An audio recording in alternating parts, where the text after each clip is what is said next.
Hey Deborah, how are you? Good, good. How are you? Yeah, I'm doing good, thanks. Nice, feeling refreshed after taking some time off over Christmas and had a little trip to Kerry there with my girlfriend as well for 2 nights. So very good. Nice. Yeah. Kerry's always lovely any time of the year, I think, isn't it? Like even if it's raining, it's really lovely down there. Yeah, I wasn't expecting it to be sunny at all, and it was absolutely piss and rain the whole weekend. Yeah. It was literally a storm on Saturday and like 40-kilometer-hour winds and everything. But Oh I wow. actually love being by the beach, going for walks in that kind of weather. I don't know. I always feel like just calm in it for some reason. I don't know why. Yeah, it's moody weather as well. I did a meditation this morning, and in it I was saying how I remember years ago I read a book somewhere and it was talking about like the effects of the weather Hmm.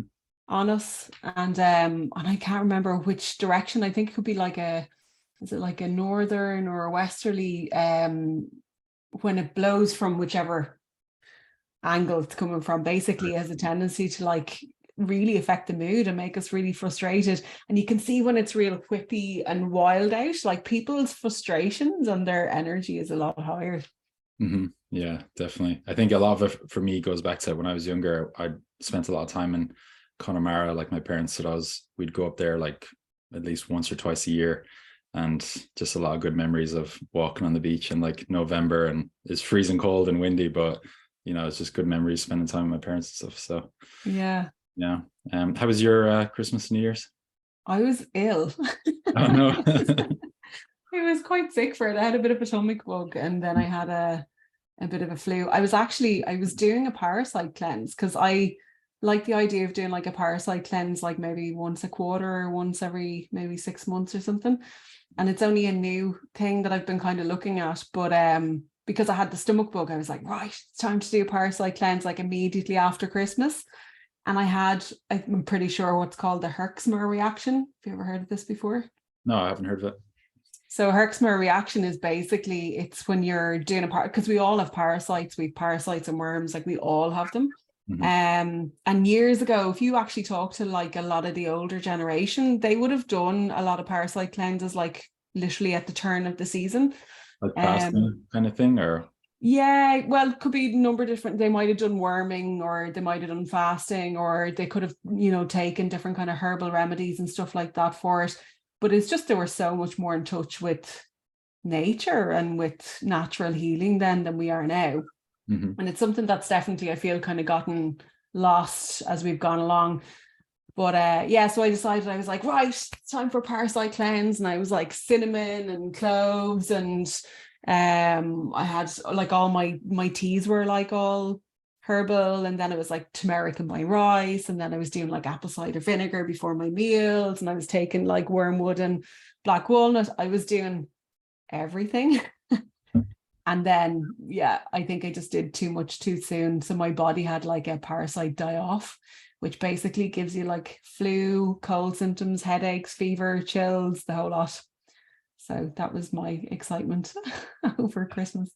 Yeah, I think a lot of people were sick. Like my granny got COVID, and a few people that I'm working with at the moment, they got COVID or they were really sick, or like one of my best friends was really sick on Christmas Eve, and we couldn't even meet up for it. So, but yeah, it's just how it is, I suppose. Oh, so fun. Yeah, it's a really interesting topic of how like you can use, because I was kind of obsessed with nutritional biochemistry for a while. So really digging deep into, how do you support your body at the cellular level, to give it Mm. everything that it needs. And stuff like turmeric and things like that are, spices in general tend to be quite anti-inflammatory and help, they're good for oh, I can't think of the word, but just good overall to help with your immune system, um, and it has a huge impact.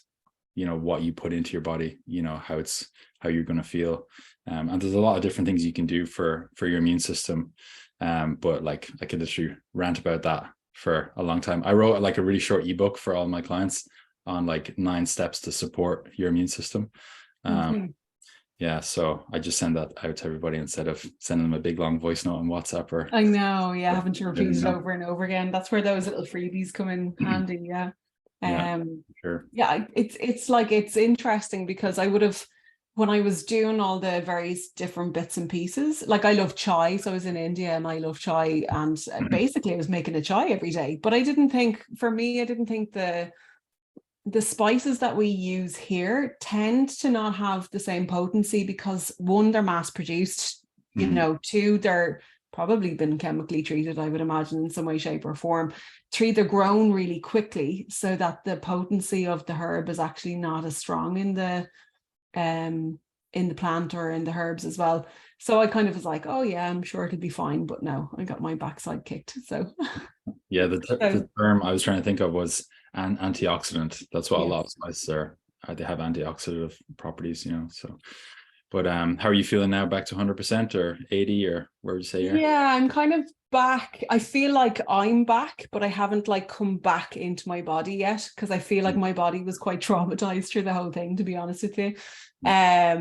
Like there was one night that I was like, oh my God, do I have septicemia? Do I need to go to the hospital? I was like, I don't think I want to go to the hospital.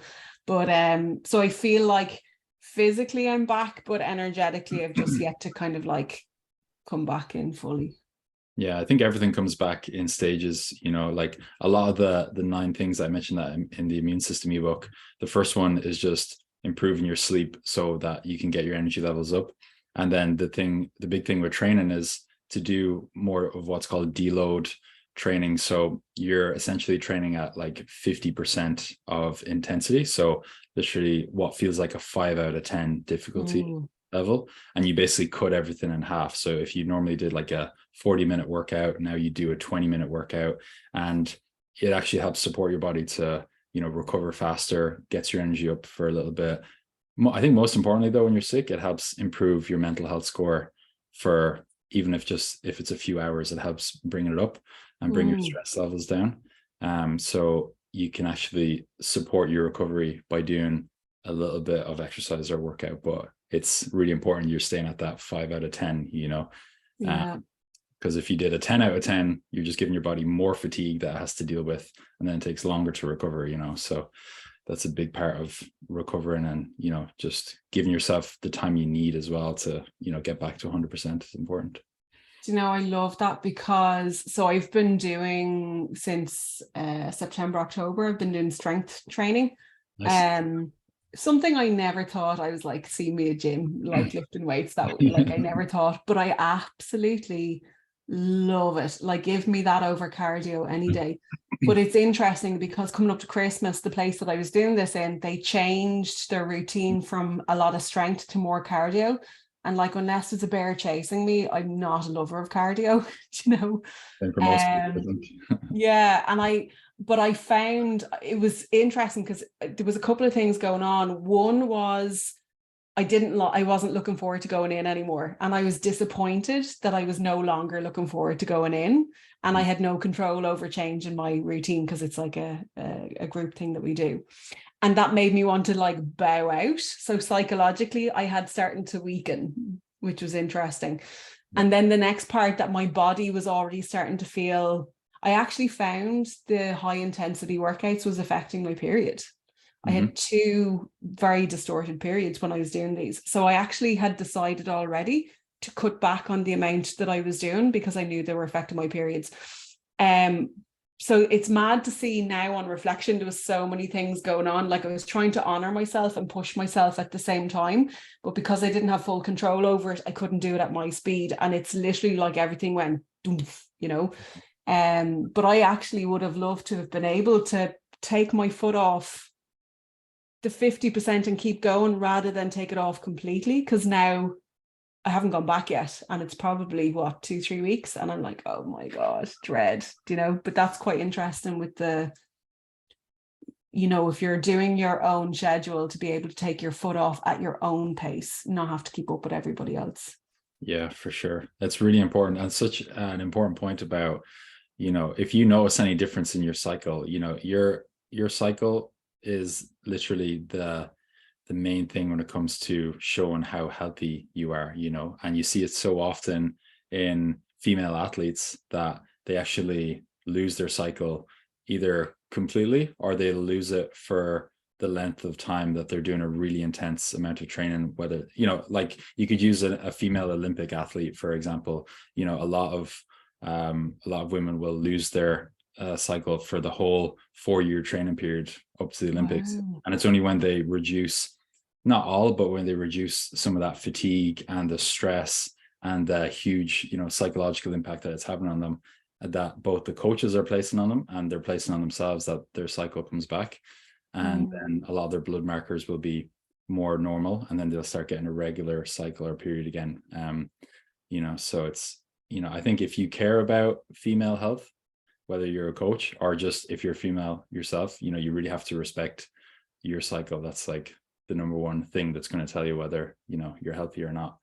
So yeah, that's, I think, a big thing that a lot of people miss, especially if you're doing a group environment. Like, are you doing big classes, or like how many people would you say there's there? It depends on I normally go at about 7 o'clock in the morning. So it depends on, you know, who's up at 7 o'clock in the morning. It could be like 2 or 3 or 4, and it could be 6 or 8, you know, but generally it'd be kind of anywhere from maybe 4 or 6 people. But it's more like, it's definitely a lot of me pushing myself. But it's interesting, because when I started doing this, and it had been years, like since I had even moved my poor body. And when I first started doing the strength training, one of the first things I noticed was like, so first of all, I was doing it not for weight loss, not that was going to be a good side effect, but I was doing it more so for mental resilience, because I do a lot of, as you know, like a lot of the work that I do is kind of like emotional, spiritual, it's more energetic. So for me, I had done a lot of the mental and emotional stuff, but not the mental physical stuff.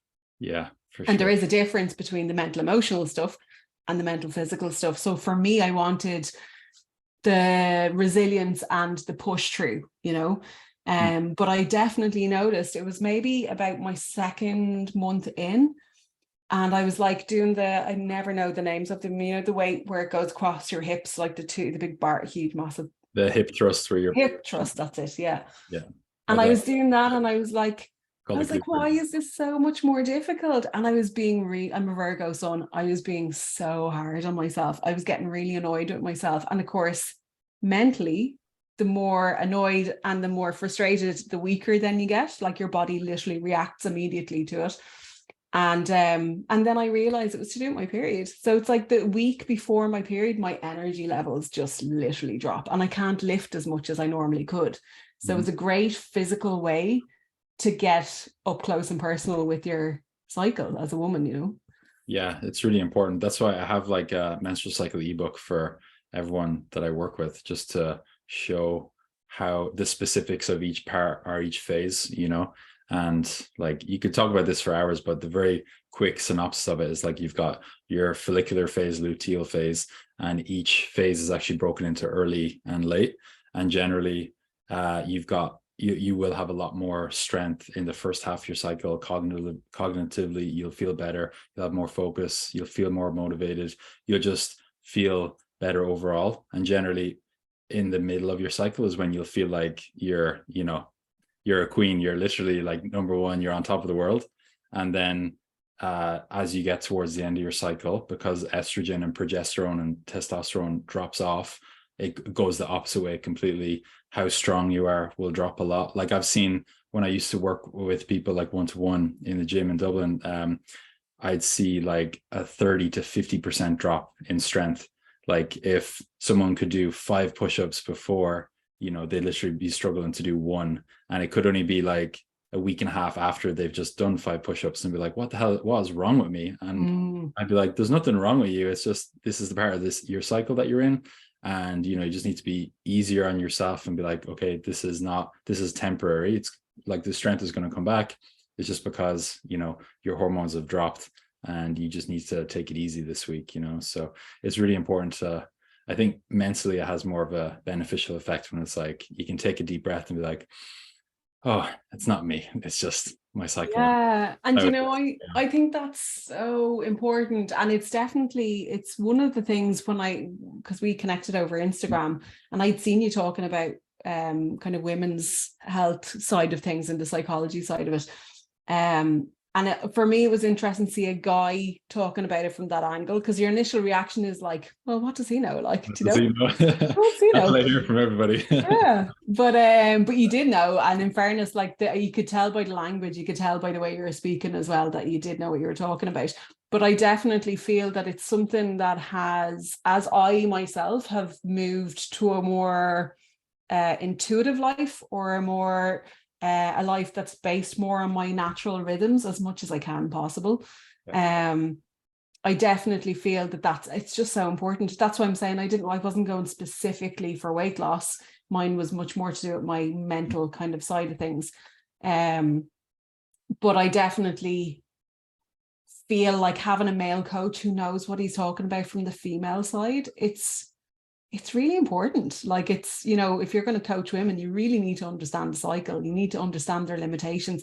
And even for me, like, I would have loved somebody to go, you know, what phase in your cycle are you, Debs? And I'd be like, oh, I'm just coming up from a period. And they'd be like, whisper, oh yeah, you know, whisper, you know.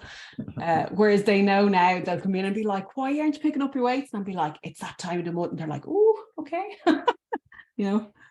Yeah, it's funny, like, how awkward, you know, some people can be about it. But as I said earlier, it's like, if you actually care about a woman's health, this is the number one thing that you're going to ask about, you know. So it's really important. Like, the quicker we can get rid of all the awkwardness and just be like, this is how it is, how do we give you more support, like, and that's like, I think that's the most empowering thing to do. Just have same as anything, just having an open conversation about it, you know, because that's how we move forward with anything. But you mentioned how it's yeah, go ahead. No, I was going to say, but it's also to the fact there's a huge amount of women don't know about their cycle. Do you know, as women, we're not, you know, I remember in primary school, I'll never forget, in primary school, we must have been maybe 5th or 6th class. It was probably 5th class. And this woman came in and all the boys emptied out of the room. And we were like, what is going on here? And it was the woman who came to have the talk about your period. And we were like, oh, okay, well, you're a little bit late on that one. But it was like, it was done like so awkwardly, and it's done so hush hush. So even though it was done in a respectful way, and I'm an 80s baby, so even though it was a respectful way, there's still like this, you know, oh God, we better not talk about that in front of the boys. Yeah. But a huge amount of women, we don't know about our cycle. You know, we don't know how it works. We don't know the ins and outs of it. We don't know how it affects our mood. We don't know how it affects our food choices. We don't know how it affects our mental ability. And like, when we work in, I'm not going to go on a big feminist tangent, because I'm not on that kind of, not a big feministy. All men are bad. No, do you know what? There's the toxic feminist, and then there's like the human feminist. I'm one of those ones. But like, when we're looking at things like that, I just think it's so important that we get to the point of, like, it's part of your cycle. Like, it's part of who you are. You know, but why are we not being taught about it? Because it's huge, and we live in a world then that we're kind of like, we have to be the same as men, but we're not. I'm sorry, ladies, we're not, you know. We're not. Yeah, like, men and women are biologically different. Yeah, that's good, and we should celebrate the differences that both men and women have, and how at the end of the day, you know, men and women complement each other. You know, it's not, you know, men or women are better than, you know, women are not better than men, or vice versa, you know. So yeah, it's a really interesting conversation. And I was going to say earlier how, like, you mentioned that it was easier to kind of look at the emotional side or the mental side, but when it comes to the physical side, it was more difficult. And I read this book before called King, Warrior, Magician, Lover, and it's about the 4 kind of main archetypes that we all have. And it's basically how we basically have 4 aspects to us as humans: spiritual, mental, physical, and emotional. And if you do at least one thing for each aspect, you can be nearly guaranteed that you're probably going to feel really good, or close to the best that you could. So you have to, like, address kind of each area individually. And that's why, you know, I really wanted to, you know, chat with you. And it was really interesting, the last conversation we had as well, and how, you know, we can dig more into the spiritual side of things, because like astrology and, you know, healing is a really interesting thing, but I think a lot of people look at it as like woo woo, or they're not open to it. And I'd say that was me probably like maybe before I did counseling and therapy, probably about 3 or 4 years ago. I was like, oh, woo woo, you know. But as I think as you mature and get older, you're kind of more open to things. So yeah, it'd be really interesting to, you know, hear kind of what we can do. And if he wants to do like an astrology session with me to give like anyone watching or listening an idea of what it could be, and might come up with some funny or interesting things, so you can use me as an example. Yeah, we can do that. I love it. Like the astrology, I'm a very practical woo-woo kind of person. I don't fit into the fluffy feathers and floaty dresses category, and I don't fit into the mainstream wear a suit and work at a desk, side of life either. I'm kind of somewhere in the middle. I would see myself as a bit of a bridge between the two. Like I love psychology, I love philosophy, I love the bigger picture and kind of perspective and understanding the world and like why we're here, what we're meant to be doing, and all that kind of side of it. A lot of what I'm into is like, I'm laughing, I'm into herbal medicine, says your own, but like all the essential oils and back remedies. You're So like pharmacy. and like that's my Virgo is all about healing, and it's all about natural healing as well. So while what I do is the woo, it's very much down to earth kind of practical stuff, because I kind of feel if we've got a physical body, we're not meant to be trying to escape it all the time, to be hovering 3 foot off the ground with a perma smile. And that's it. Just that it makes, I feel like the pop spiritual cultural side of things has gotten to a glass ceiling. And I think the glass ceiling has gotten to the point of, and this is one of my core foundations of what I work with, is if you keep trying to fix yourself constantly and you keep ending up back at the start, what does that tell you? It tells you that there's nothing broken. So really what we need to do is stop fixing ourselves, because it's actively rejecting ourselves, and we need to start understanding more about who we are and just start working with what we've been given. But so much of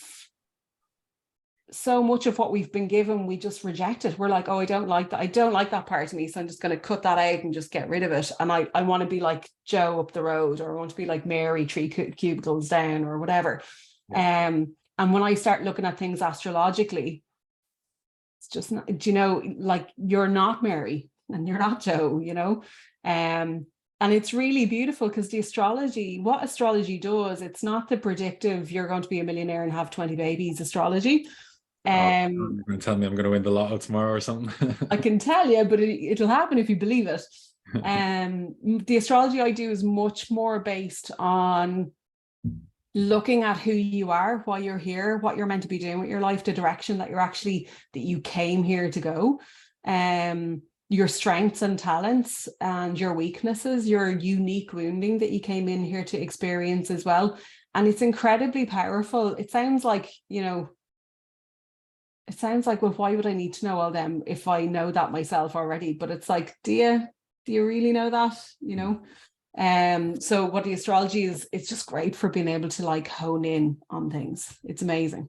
Yeah, no, it sounds really good. And when you were talking about stuff there, I was thinking of, I've been reading a lot more about like Jungian psychology over the last kind of year or so, and I'm doing a lot more shadow work myself. So it's really interesting. That's kind of, you kind of mentioned the shadow element of people. It's like a lot of people have traits that are things they don't like about themselves, so they kind of push that away, and you're essentially pushing it into your shadow or into the unconscious part of your brain, but it's still there and it's still guiding your behaviors. An easy example to understand is like, if you're ever in the car with someone and you're driving down the road, and then all of a sudden out of nowhere they just start raging, like proper road rage at someone in front of them, beeping the horn, like that's their shadow coming out. So that's a sign that they haven't owned, or they don't understand where their anger comes from.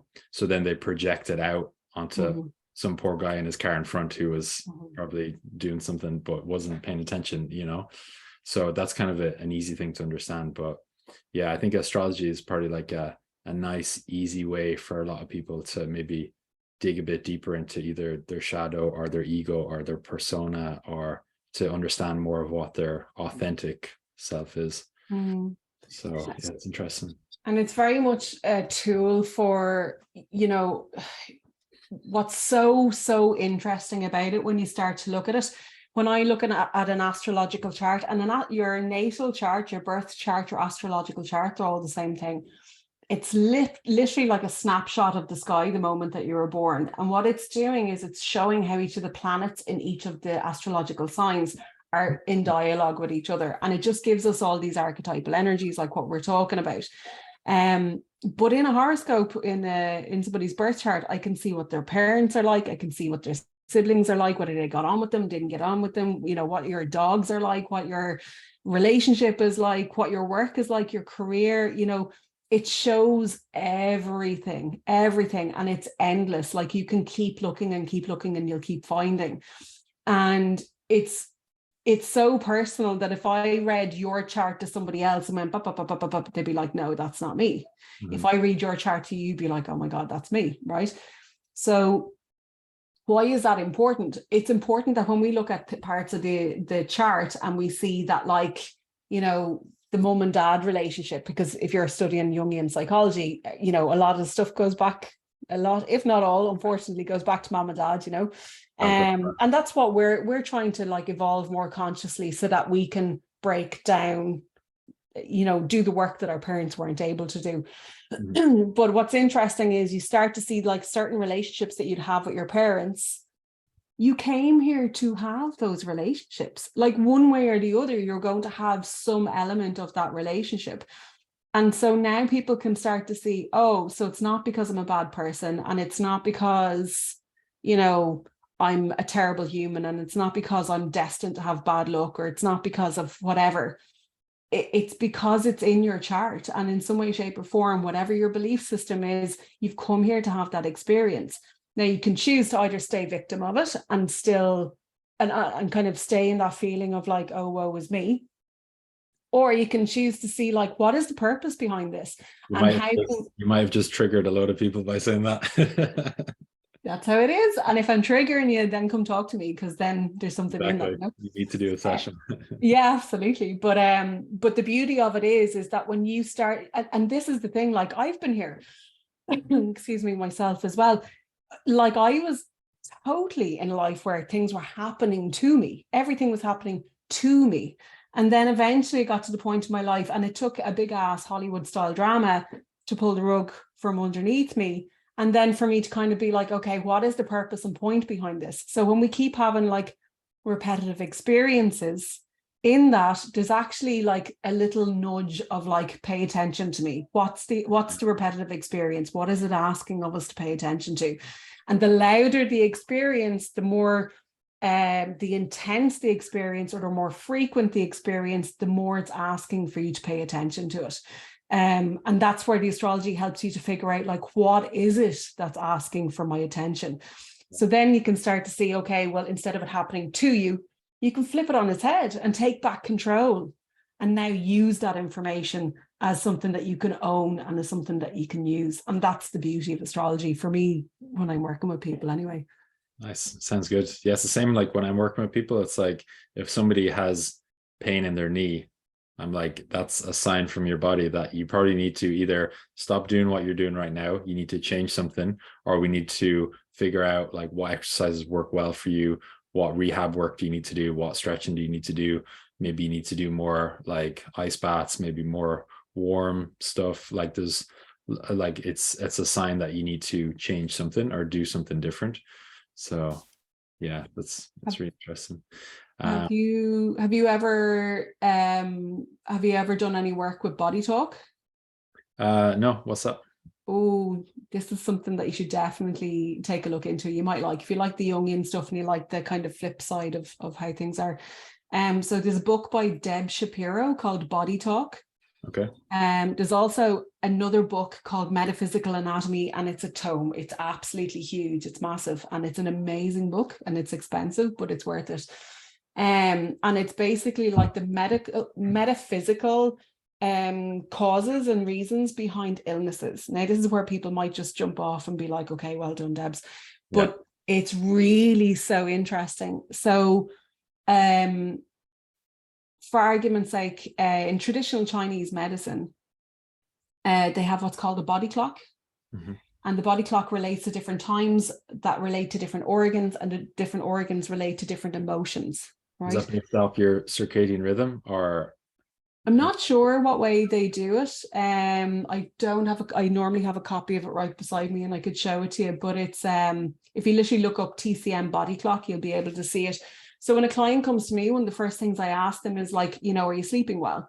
And if they generally say no, and they say between 1 and 3 o'clock, it's usually connected to the liver. Between 3 and 5, it's connected to the lungs. Generally, if it's connected to the liver, there's like an irritation, frustration, or there's like hot emotions that have been built up.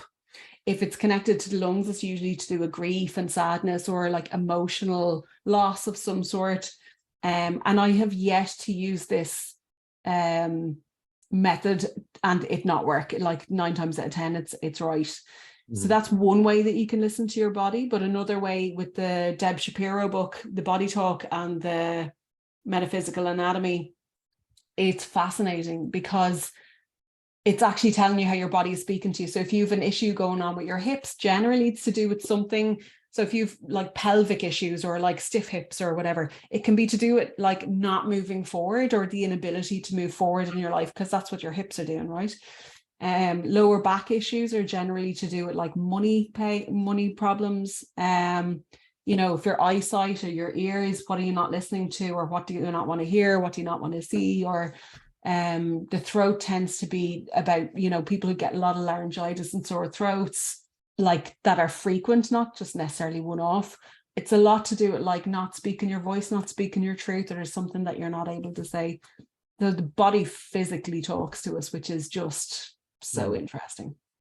Yeah, nice. Yeah, I was thinking that sounds similar to what Gabor Mate mentioned a lot in When the Body Says No, of how, because it talks a lot about how, your experiences when you're younger can really have a huge effect on you. Like an example would be, I've worked with a good few people who have fibromyalgia, and the common tendency with a lot of people who have fibromyalgia and experience a lot of pain is they had some type of really bad emotional or verbal or some type of abuse when they're younger, and now all that stress is literally stored in their system, and it's caused that, it's caused a lot of pain to go from mental pain to now storing itself as and it comes out as physical pain. It manifests, that's the word I was trying to think of, it manifests as physical pain. There's a lot of like autoimmune conditions that are rooted in like trauma from young age, which is kind of, when I heard that first, it kind of like blew my mind of how the stress you experience can manifest itself in your body. So yeah, like I'm a Reiki master as well, and I work with, like, a lot of the work that I do with clients, a huge amount of the clients who come to me initially are actually coming to me for Reiki, and then they might go on to the mentoring or astrology or whatever. But that's what you're working with, with energy healing. That's actually what you're doing, is you're essentially unknotting and releasing energy that's been trapped and stored. And the way that I normally explain it to people is, if you've got long hair and you don't brush your hair, you're going to get mats and you're going to get knots and you're going to end up with a nice beehive in your head.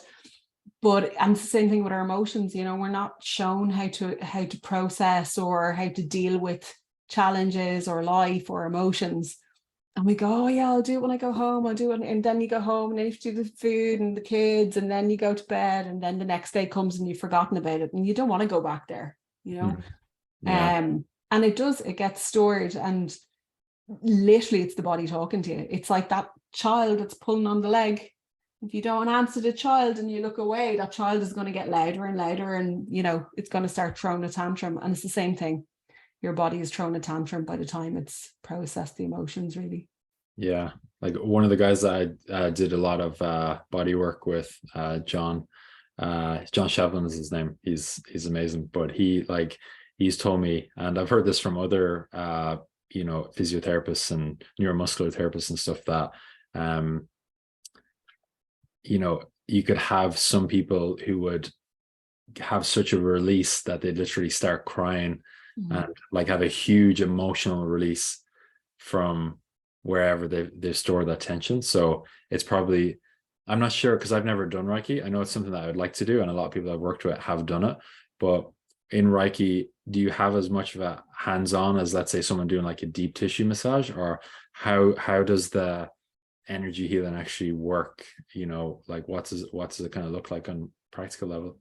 Well, I've had clients, every client is totally different. And I find most of the time when I'm working with my clients, they're not like in their body yet. Like, I know that sounds like woo-woo. I don't mean it like that. Most of us, when we're stressed out and overwhelmed, we're not actually hanging out in our body. Energetically, we're hanging out in our head, or we're up here because it's too uncomfortable being in there. There's too much going on.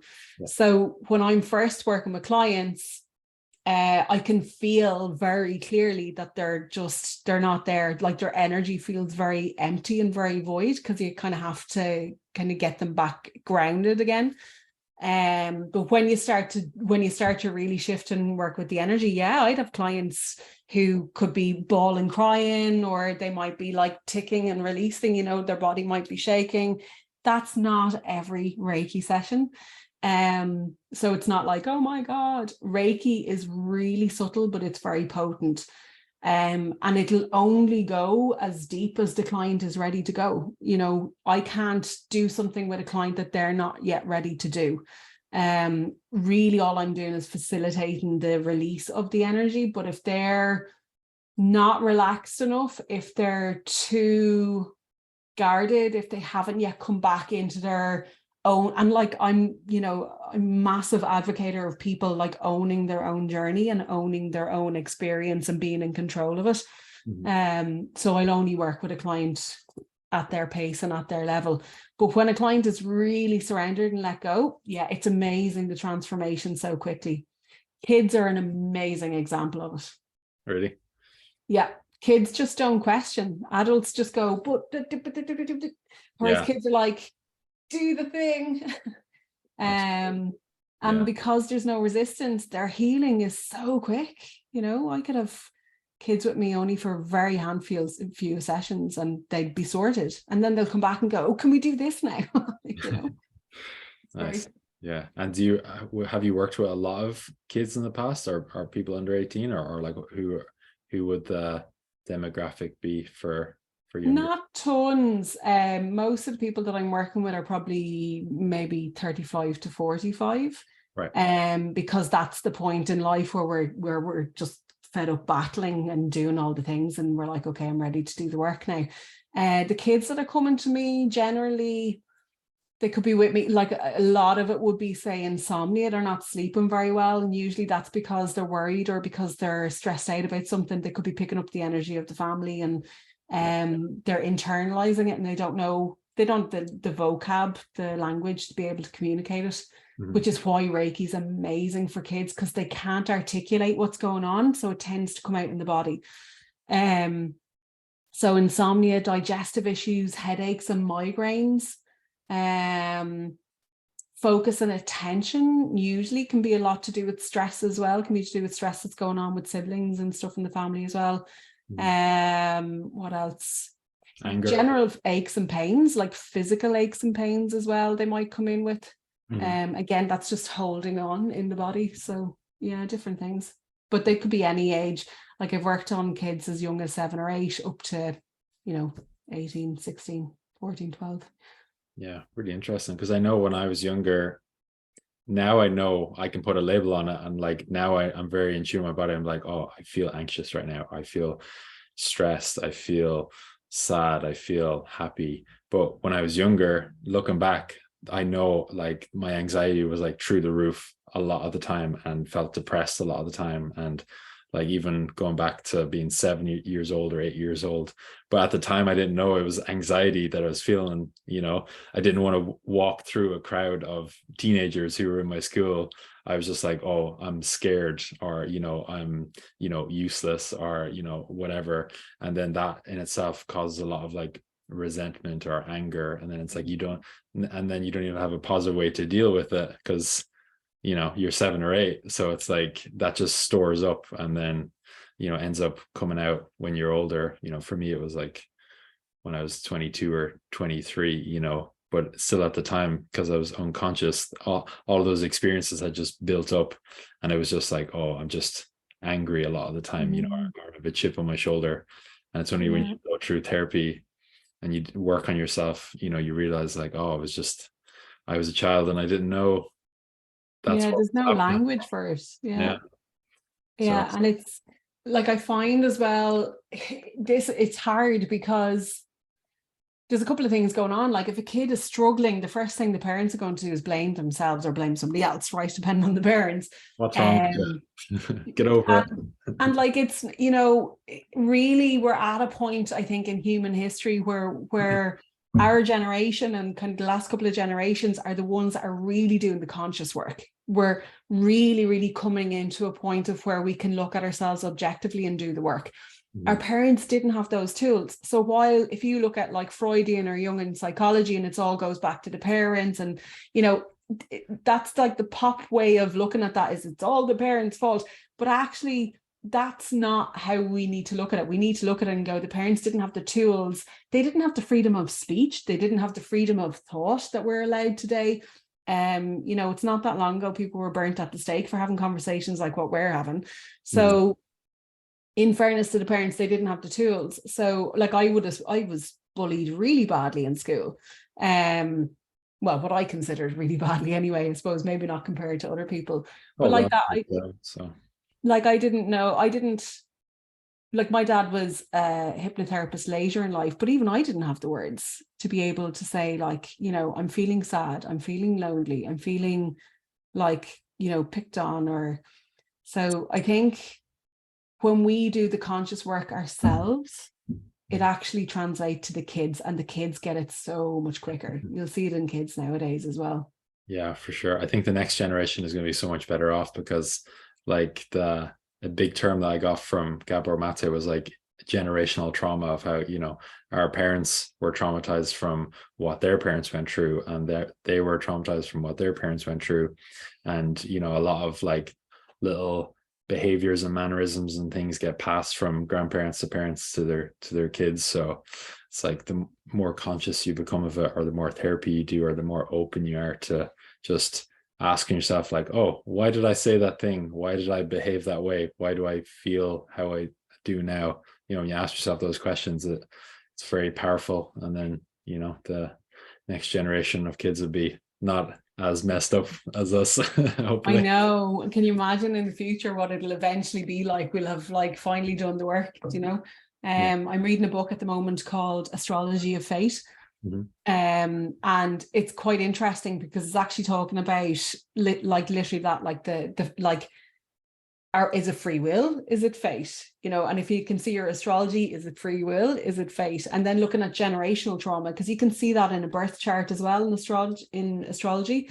You can see kind of things that are brought in that are, and especially if you look at like a child's chart and then the parents' chart and then the grandparents' chart, you'll actually see a lot of similar astrological patterns, and you can see what's been kind of passed down.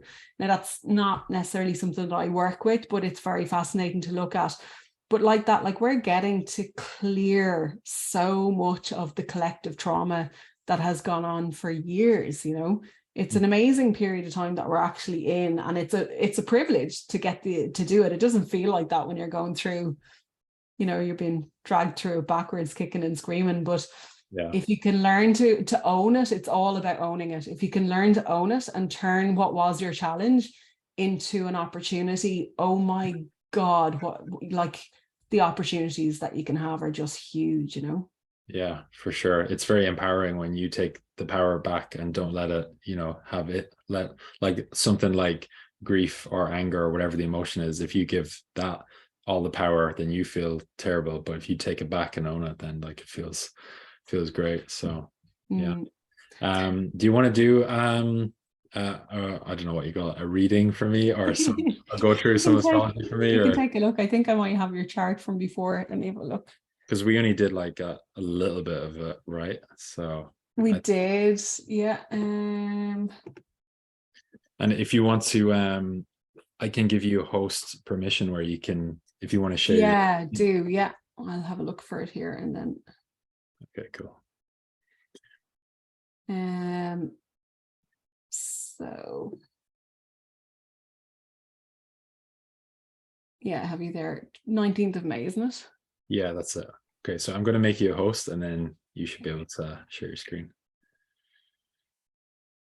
Now this is going to be very rough and ready because I wasn't prepared, but it's fine. Cool. So this is you. So Oh, basically, it looks so complicated from my point of view because I don't have a clue what's going on right now.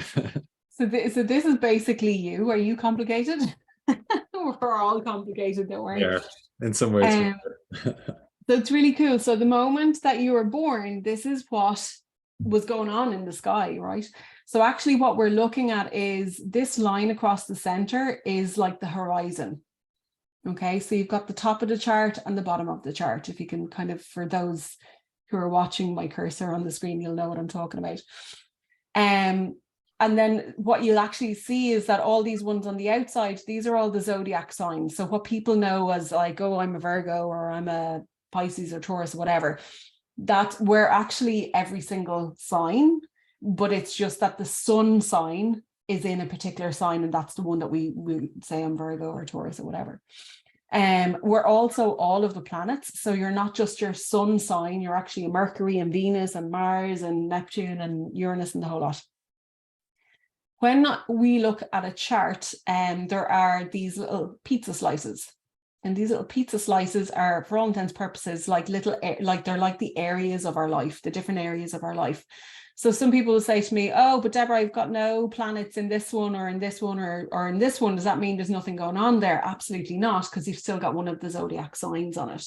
So basically, we're all, this is like your cosmic fingerprint as such, your blueprint. This is kind of basically who you are.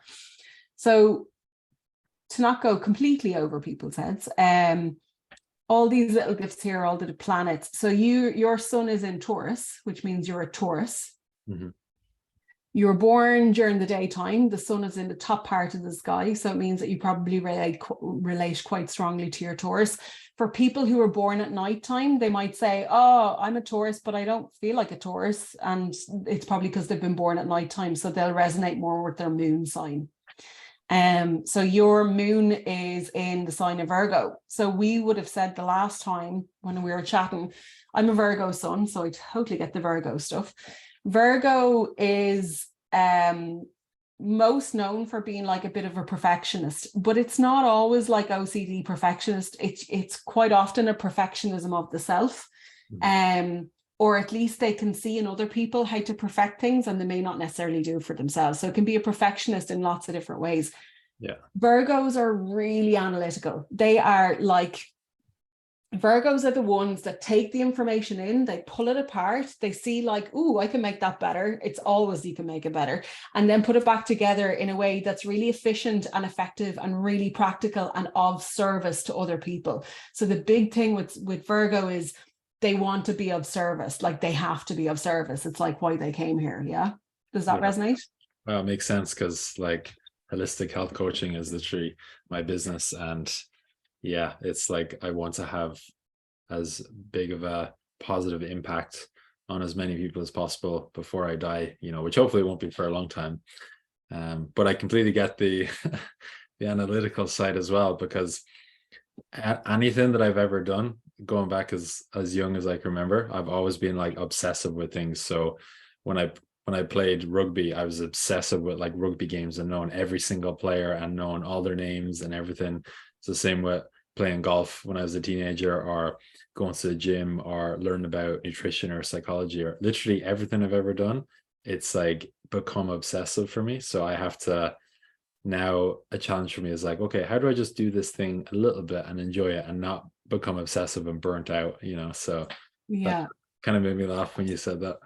So yeah, so Virgo, the thing with Virgo as well is like I love being a Virgo, right? Because when people are talking to me, I can immediately see what the issue is. I can immediately see what the problem is. I can immediately see a way of solving it.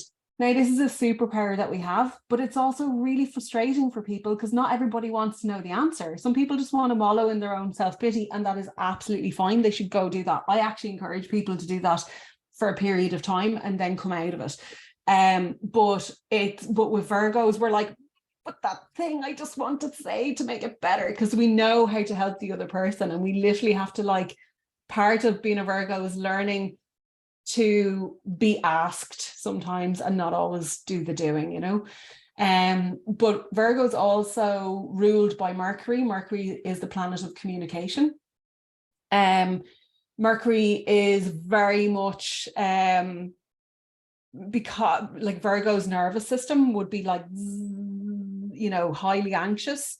Yeah. So your baseline and my baseline of anxiety, which would be here, would be somebody else's top, you know. Somebody else would be like, oh, I'm really, really anxious now. And you're like, oh, that's like my 0, you know.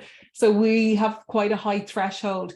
And a lot of it is simply because there's so much mental energy. Mercury being the planet of communication, thoughts, ideas, concepts, you know, the whole, everything to do with our mind and our how we break things apart and analyze things, means our mind is on all the time. And you know, from working with the body, if your mind is on all the time, it's going to mess with your nervous system. Yeah, puts you in a more fight or flight or sympathetic state, basically. Yeah. And then that in turn has a knock-on effect for the digestive system. And actually Virgo rules the digestive system. So Virgo tends to suffer a lot from digestive issues and insomnia and things like that as well. It would be very common for Virgos. So there's your Virgo moon. Now the moon is more internalized. So where I'm a Virgo sun, the sun is external. We go out, we see it during the day, lights things up, it's our vitality.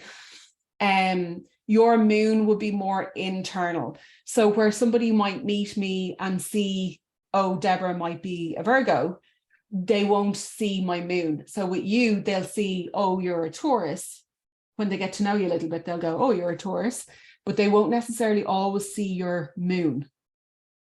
Mm-hmm. Your Libra rising, what does that mean? Libra, this little guy here, Libra rising is the same as Libra ascendant. Actually, this is the part that people meet first. So when I meet you first, I meet Libra. I don't meet Taurus sun, and I don't meet your Virgo moon.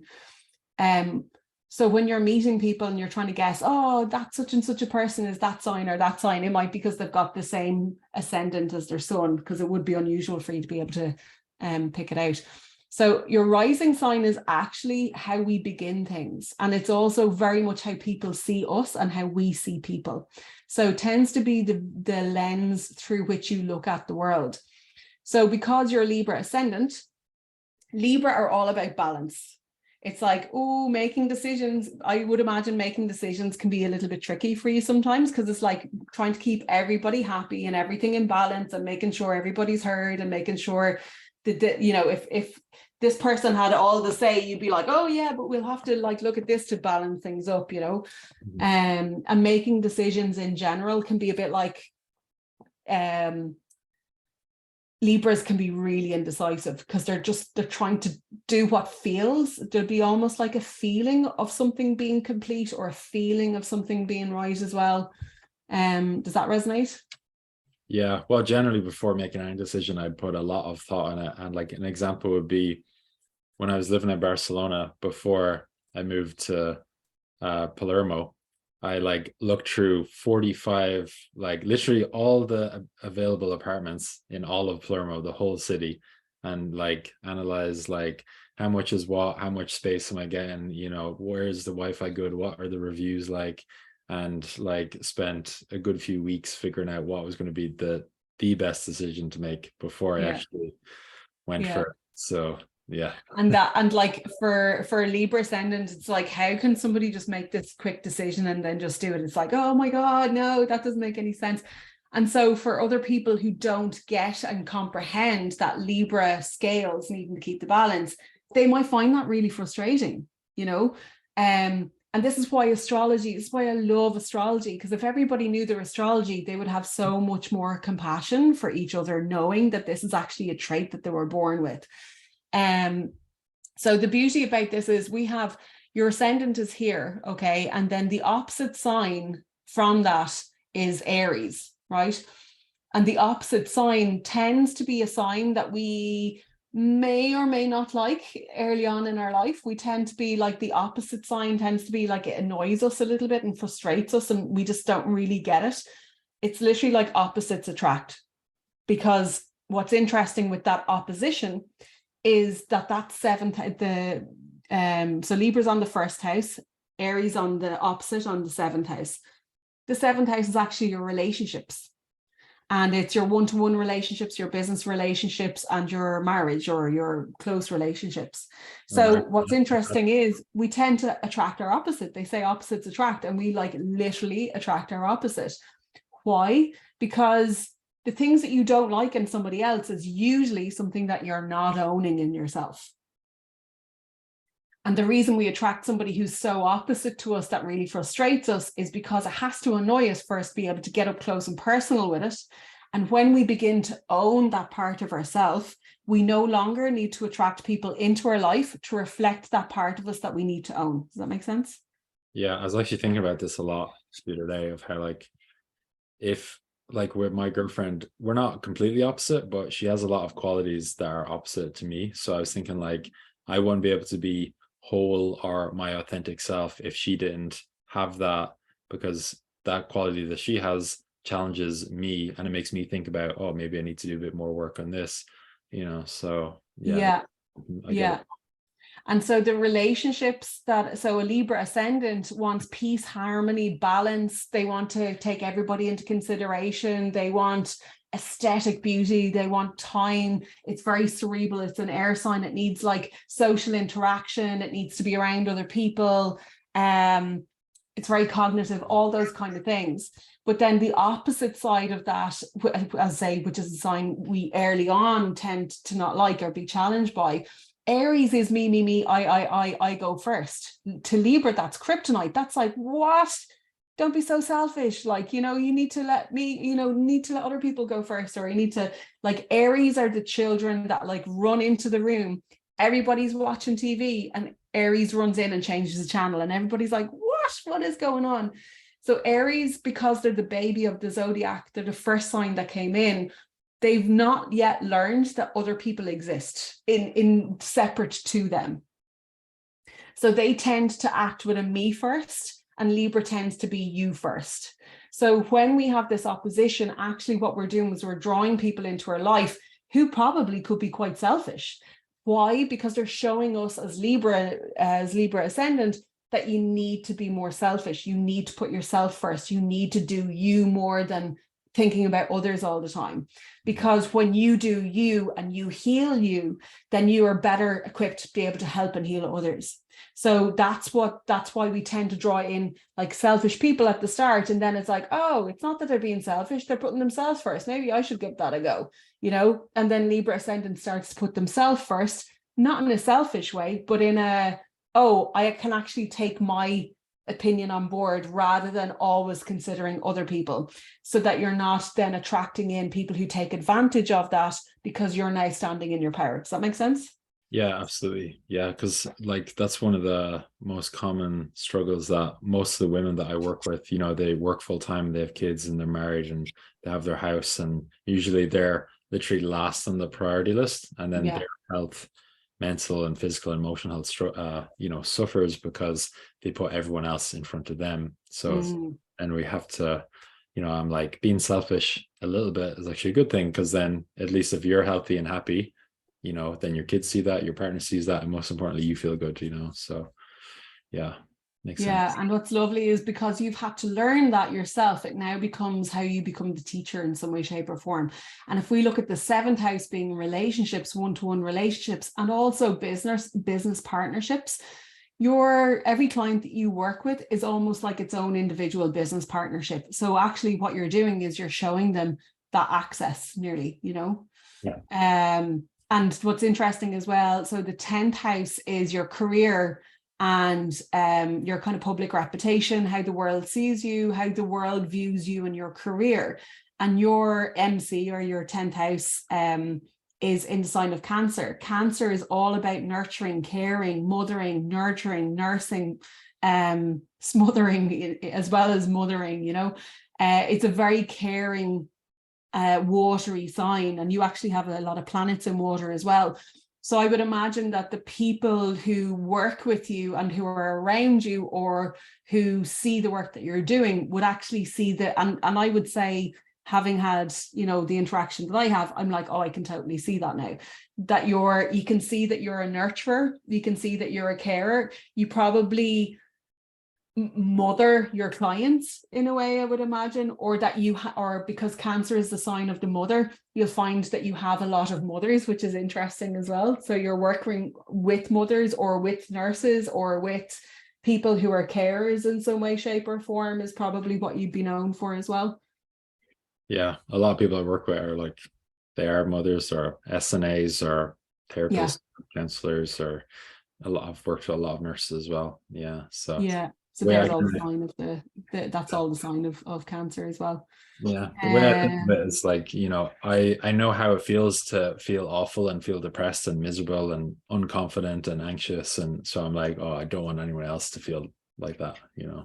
Yeah, and it's interesting because Cancer, which is in your 10th house, which is what we're talking about now, is ruled by the moon, and the moon is in Virgo. So what does Virgo want to do? Virgo wants to take the information that it's learned and make it of practical use and service to the people, which is basically, there's your Cancer, your 10th house. Your sun, which is you, as how you shine and your vitality, and who you are in the world, is in the sign of Taurus, and it's in the 8th house. So what's interesting actually is that the 8th house is a hidden house. So when our sun is in the 8th house, it can sometimes feel that we're hidden or that we're not seen in some way, or there's something about us that's maybe not fully clear sometimes. But what's also beautiful about this, another expression of this in the 8th house, is 8th house is where we merge with other. And so what does a therapist do? It merges with other. The 8th house is also the house of the occult, anything that's taboo, psychology, death, taxes, other people's finance, any of those kind of areas. And it's in the sign of Taurus. And the Taurus is all about the body. Well, a lot of it is about the body. So there's the sun sign, which is in Taurus, anything about the senses, sight, touch, smell, sound, all that kind of side of things. So you've got you in the 8th house of merging, and merging on an equal level, not merging here and not merging here. So like you physically working with the body, and almost, I would imagine that you almost energetically are merging with your clients to get a sense of how they feel. You probably can feel a lot of their pains when you're working with them, which intuitively then allows you to know exactly what they need. So I would imagine you probably just know. Yeah, well, like I can tell a lot off somebody's body language or the way they speak or words that they use or how they act. It's kind of hard to describe, isn't it? Because that when you're able to read somebody's body language, that's being intuitive, but it's just kind of, I think, looking at it from a different way. But yeah, it makes sense. And that's because it's in the physical sign of Taurus, but yeah. So that kind of give you an idea? Like I could keep going. My God, I could keep going. Is there anything else you want to know? Yeah, I suppose I don't know why I'm kind of drawn to or interested in what's the M with the arrow. What's I don't know which house that is. Where that's Scorpio.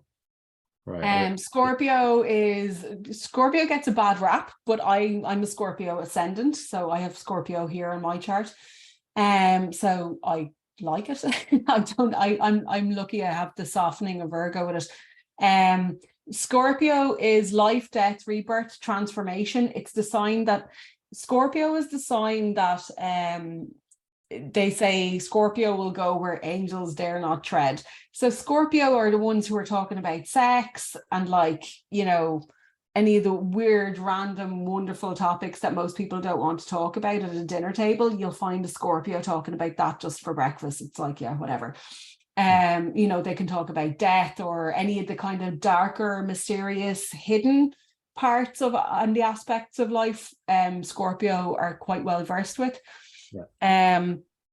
as it says, Scorpio is also about life, death, rebirth, and transformation. So your sun is in the 8th house, and the 8th house in contemporary astrology is a scorpionic house. So you by nature would have, there would be an understanding of the kind of Scorpio energies anyway, even if you didn't have what we call the stellium of planets in Scorpio. So, excuse me, you have the 2nd house is all to do with our self-worth, our self-value. It's about our possessions. It's about our kind of physical presence in the world, and kind of like, if the 1st house is about me, I, and I am born and this is who I am, the 2nd house is like where we start to learn the skills and talents, where we're like separating out a little bit and figuring out like, who am I? Like, what are my values? What do I value and what do I place worth on?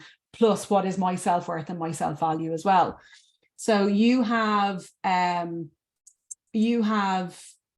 north, what we call the North Node here in the sign of Scorpio, and you have the South Node, which would be almost conjunct on your sun. What does that mean? The North and South Node in astrology, the South Node is where we're most comfortable but least happy. The North Node is where we're least comfortable but most happy. So South Node, most comfortable, least happy, least comfortable, most happy. So what does that mean? South Node, most comfortable, least happy, we tend to get stuck there. It's like, oh, I'm really good at this. I've spent lifetimes doing it. And I could just, you know, I'm more than happy to kind of keep doing this, but actually I'm not getting any fulfillment. The North Node is we've basically we've come here to have this experience because we haven't had it before, and it's something that's new for us. It tends to be an area that we're a bit like, I don't really want to do that, and it takes effort, and like, no. But when we do it, it feels like, yes, it just feels like a big yes, you know, big high five. So if you think about all the things in your life that you're like, oh no, I'm so not doing that, like, and then as soon as you do, you just feel really good afterwards. That's your North Node.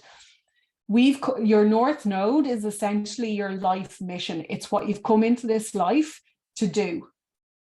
So it's the direction in life that you want to go. So for people who are feeling unfulfilled and it feels like Groundhog Day and you're doing the same thing, it's usually because we're stuck in our South Node. Excuse me. So for you, your South Node is in the sign of Taurus. Taurus is Netflix and chill. Taurus is like, yeah, bills are paid, sorted. I've got a roof over my head, grand, okay. I've got money in the bank, that's okay. And I'm safe. Am I safe? That's grand. Yeah, okay, Netflix and chill. Zone out, bottom out, done. Whereas Scorpio is like dig. Scorpio is like, okay, what's the answer to that? I need to dig. And they're the ones that are figuring out the truth behind things, the mysteries behind things. But what happens with Scorpio is they get so obsessive, and there's that word obsessive. They get so obsessive about digging, they kind of don't come up for air sometimes, that they can nearly like get lost in the darkness of like searching around for things. So this access is like, Taurus has given you this ability to be able to Netflix and chill, whereas Scorpio wants you to dig into the spiritual realms and get the meaning and understanding behind things that are hidden in life. But Taurus is like, yeah, but I'm just really tired tonight. And Scorpio is like, yeah, but there's all this really cool stuff over here that we need to figure out and we need to uncover. And Taurus is like, yeah, but I've had a long day. Do you know, that's that access. Yours is in the 2nd and 8th house. So the 8th house is like other people. So you're probably quite happy to like do a lot of the work with other people, but it's maybe more uncomfortable to do the work on yourself. Or probably, you know, it will take normally till maybe around 32, 35, we start to go more towards our North Node organically. We kind of pull between the two of them. So the 8th house is all about merging with other in therapy and helping others and working with the other. The 2nd house is like my self-worth, my self-value, me doing the work. So you've had lifetimes of helping other people, doing the work with them.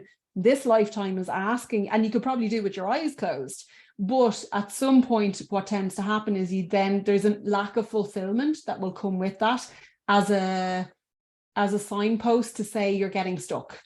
And when that lack of fulfillment comes in and says that you're stuck, it's time for you to do the work on yourself, which is like, okay, now I need to figure out what is my self-worth and my self-value, and how do I detach from the material, physical things and place that value more on myself and my spirituality. Does that make sense? Mm-hmm. Yeah, that's one of the main things that I kind of uncovered from doing I did like a year of therapy, like pretty consistently every couple of weeks. I did it every single month anyway for a year. And that was a big theme of it, of like, you know, I'd write down like I did this last year as well, but, you know, just wrote down what all my values were. And then as well, being like, you know, I don't need to, you know, have a six-pack. I don't need to make a certain amount of money. I don't need to look a certain way. I don't need to, you know, have a certain car to be of value. You know, what actually matters is, you know, my values and being a good person and, you know, being kind and things like that. So it was like, you know, I can't think of the word off the top of my head, but it's just like, that's what was important, you know, and just removing, you know, taking away the materialism and stuff and then focusing more on that was a big part of the, you know, my understanding my value as a person, you know. So that was that's beautiful as well, because Taurus is the sign that's most associated with like physical possessions. So when Taurus quite often identifies with its possessions, because it's almost like it sees its possessions as an extension of itself. Yeah. So as a kid, if somebody took your stuff, it would be like, wow, you know, it would be like, it's almost like they took a part of you. Or if your parents threw a toy out and went, oh, he's done with that now, it's literally like losing a limb, you know. So Taurus kids tend to identify really, really strongly with their possessions. And when you've got a South node and also money as well, money and finances and security, being like financially secure is a huge thing for Taurus as well. So when you've got this axis going from Taurus to Scorpio, its opposite sign, it's literally, and you've just so beautifully said it, it's literally moving away from like the physical material things in life to the more spiritual, intangible things that you can't put your hands on. And when you release attachment from that and move towards your North node, where it's more kind of value on the spiritual side of things, and you realize that the attachment to the physical possessions can't give you that higher sense of fulfillment, that's when you start to really, really come into your nodes, and life flows much more, because the universe is like, pass go, collect $100, you know, you're doing the work. Which is really interesting. And I would imagine that's been happening for, I'd say the last couple of years, because this little guy here, Uranus, the planet of change, has been transiting this for the last while. So very, very interesting. Yeah, I could like just relate to kind of everything that you say. And the word I was trying to think of was self-worth. You know, I used to base my self-worth on, you know, how much money I could make or what I look like, but now it's like, I still focus on those things, but they're not who I am. They're just something that happens as a result. You know, my self-worth is based off, you know, being a good person and, you know, being kind and, you know, all those things that I mentioned earlier, you know, so. And it's, what I love about this is like, you know, we barely, for all intents and purposes, we don't really know each other, you know, because we've only kind of met over Instagram. We've only done the Zoom once before. Like, so this is not something that I could know or, you know, intuit, or but what I love is it's there in black and white, you know. It's like, I know that it's like you're relying on me to read the symbols, but like I'm able to articulate parts that I shouldn't know, you know, which I just find, this blew me away when I started learning astrology. I was like, really? You know, you can see parents, like the parent axis is like the 10th and the 4th house, your relationships is the 7th house, your day-to-day work routines. There's a bit of an escapist, I would say, in you, because your day-to-day work routines, I would imagine it's probably hard for you to pin yourself down to do stuff, because the sign of Pisces is in the 6th house of day-to-day work routines. Pisces are like, oh yeah, no, was I supposed to be there last week? Oh no, oh, sorry about that. You know, like Pisces just want to escape off into the fantasy realms and like hang out with the unicorns and rainbows in like far distant places, like the idea of being stuck to a day to day is like, oh my God, that's just a nightmare, you know? Yeah, escapist is like a huge part of my personality, because like for years I'd literally go out every single Friday night, every single Saturday night, and go to loads of raves and events. And I still love doing that, but unfortunately it's not as much as it used to be. But it's like once every 2 or 3 months now that I'll go to like a festival, or I'll go abroad to do something like that. Yeah, I would imagine you'd have to go into hiding for a while afterwards too, because you've got this aspect from the sun to Neptune. Neptune is the planet that rules Pisces. So Neptune is Neptune and Pisces that have similar energies.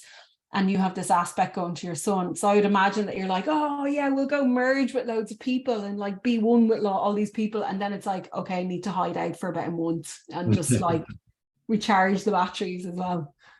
Yeah, for sure. Yeah. Amazing. Cool. Good Yeah. stuff. And so I could keep going forever. There's just so much in it. And it can go, you can go really deep, which obviously I won't do here, but it's. Yeah, cool. Yeah, we've been talking for like an hour and nearly 20 minutes. So I know, it was good we pressed record, or you press record when you did. yeah, no, it's been great to chat. And if you want, we could definitely do we could have another chat in future on like maybe a different topic, or a tangent of something that we haven't, got to go through today. Yeah. Tangents are good. I like we had no plan even for today we didn't even know what we were going to talk about. So it's good. Yeah, before I hopped on the call, I was like, oh, maybe I should write something out. And I was like, no, like, because I just know, like going back to, being intuitive, like from the last time that we spoke, everything just flowed very well, and I think it's because we're both very open to things, and, pretty, confident that we know, things are going to go well, and we're not really worried about it, so it's like, it's interesting with different people, depends on what stage of life they're at, and that's not to do with their age, it's to do with how much work they've done on themselves. Where it's interesting how you can talk to somebody and it just like flows, and it's like there's no effort, it just happens. And then other people, it's like you're trying to take blood out of a stone. Yeah. And it's like, oh, yeah, I'm doing this. That's astrological as well. It's so interesting because you have your Mercury, the planet of communication, in Gemini, and I'm a Virgo, and I'm ruled by Mercury as well. So it's like you can literally see, if you put two people together and you look at both their charts, you'll actually be able to see whether they'll just get each other or not. Like, it's so interesting. Yeah, we could talk forever. It's matching like the same kind of energy, which is, it's hard to find that in people, finding someone with the same kind of energy, but also similarly aligned kind of interests as well. So yeah. And I like the fact that there's like, you're doing the physical with the psychology side of it, or the psychological side of it, should I say, with the physical, and I'm doing more the kind of spiritual, emotional kind of side with the psychological side, which it's interesting then, because we get to learn from each other, which is cool. Yeah, for sure. And religion is something and spirituality is something I have a lot of thoughts on for many different reasons. So maybe we could talk about that more if we do. Oh yeah, I like that too. Yeah, I'm all up for the good chats, organic. Yeah, for sure. Cool. Sounds good. Well, I have the recording of this, so I'm going to upload it to YouTube. I'll tape the recording from that as well. And I've been thinking about setting up a podcast for the longest time. So I think I'm going to call it like the Holistic Health Podcast or something like that.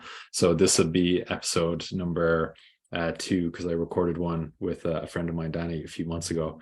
But I was just trying to think of what I was going to call it and when I'm going to do it. So yeah, I'll let you know when that's up, and I'll include, some of your links down below as well. So I'll put your Instagram in, and if you want to send me over something on Instagram of like where you get, people to book in, whether it's for Reiki or astrology sessions or whatever, I'll put that in the info for, the YouTube video as well as the podcast. Cool. Wherever I end up posting it. So yeah, I'll send it over to you as well. I have a podcast as well. Actually, I haven't done the second series of it, so I might poach your video and share it on there as well. Oh yeah, you can take the recording and everything. I'll send it over to you, and like same for you. Send me over your links, and we'll do the same thing as well.